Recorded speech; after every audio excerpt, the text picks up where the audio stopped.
दिनैनि बे आंनि गोदान भिडिअआ जाहैबाय दैबानाजों सासे सुबुं गोजावनानै थैनाय।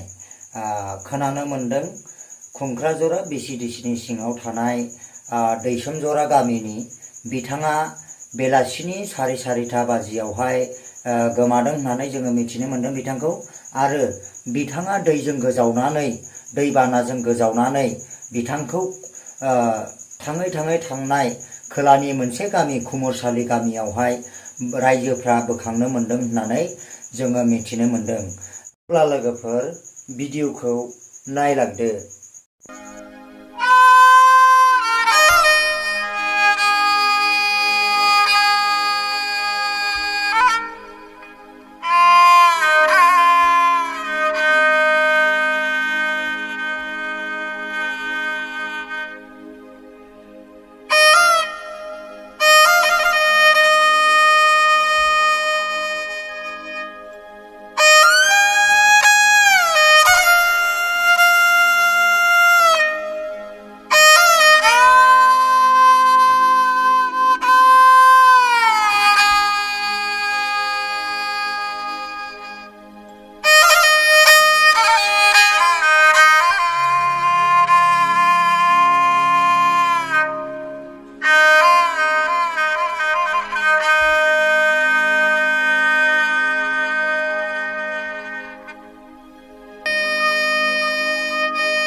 लोगोफोर बिथांमोननि गामिया जाहैबाय खुंख्राजरा बिसिडिसिनि सिङाव थानाय दैसोमजरा आरो थानाया जाहैबाय आमगुरि।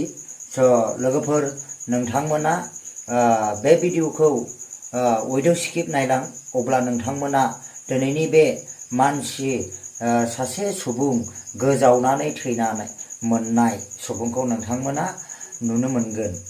लोगोफोर मिथिनो मोननाय बायदिब्ला बिथांखौ बेलासिनि 5:30 बाजियाव मोनफिननाय जादों।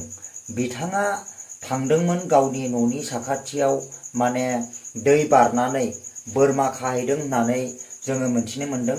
दा बोरमा खाहैनायाव बिथाङा बोरमाखौ लायनो थांफिननाय समाव दैया फिसामोन आरो बिथाङा बोरमाखौ लानानै फैनाय टाइमावहाय दैया जोबोर गिदिरमोन।